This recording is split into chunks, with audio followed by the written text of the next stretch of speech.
नमस्कार दोस्तों, आपका मेरी चैनल में स्वागत है। आज की कथा है भूतों का वीराना। तो चलिए शुरू करते हैं।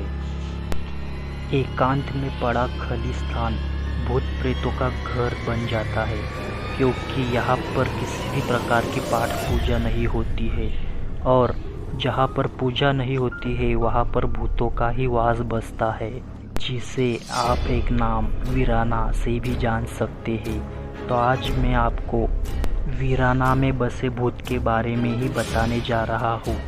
यह सब मैं आपको एक कहानी के ज़रिए ही बताऊँगा, क्योंकि कहानी के अलावा और कोई भी सही माध्यम नहीं होता है इन सब की जानकारी देने के लिए।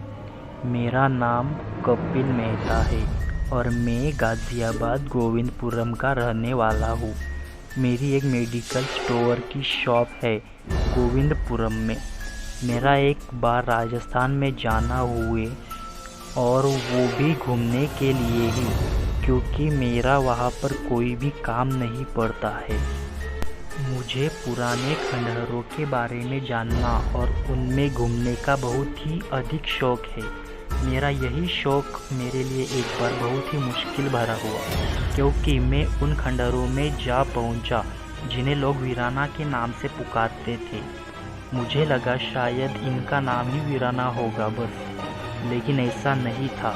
वो अपने आप में ही एक वीराने से कम नहीं थे, क्योंकि वहाँ पर बसती थी भूत प्रेतों की आत्माएं। मैं जब वहाँ पर पहुँचा तो वहाँ मुझे की हवा कुछ बदली हुई सी लगी थी, और वहाँ से कुछ अजीबोगरीब आवाज़ें भी आ रही थी। ऐसा लग रहा था कि मैं वहाँ पर अकेला नहीं, बल्कि कोई मेरे साथ साथ चल रहा था, लेकिन दिखाई नहीं दे रहा था, लेकिन किसी के होने का एहसास मुझे लग रहा था। जब मैं कुछ और अंदर जा पहुंचा उस वीराने में, तो मुझे किसी ने पीछे से मेरा नाम लेकर मुझे पुकारा, कपिल। मैंने पीछे देखा तो पेड़ के पास कोई खड़ा था। वो कोई औरत लग रही थी। जैसे ही मैं उसके पास पहुंचा तो वो वहाँ से गायब हो चुकी थी। मैं उसे ढूंढ रहा था कि अब मुझे फिर से एक आवाज़ आई, कपिल मैं यहाँ हूँ। मैंने देखा तो फिर मुझे वही औरत नज़र आई, लेकिन अब वो गायब नहीं हुई थी, बल्कि मेरे पास आने का इंतज़ार कर रही थी। जैसे ही मैं उसके पास पहुंचा तो क्या देखता हूँ कि वो बहुत ही खूबसूरत थी, मानो जैसे भगवान ने उसे बड़ी ही फुर्सत से बनाया हो। उसने मुझे से कहा, तुम यहाँ क्या कर रहे हो कपिल? तो मैंने उससे पूछा, तुम मेरा नाम कैसे जानते हो? तो उसने मुझे कहा कि मैं तुम्हारी ही यहाँ पर इंतज़ार कर रही हूँ बरसों से। मैंने कहा, बरसों से? उसने कहा, हाँ।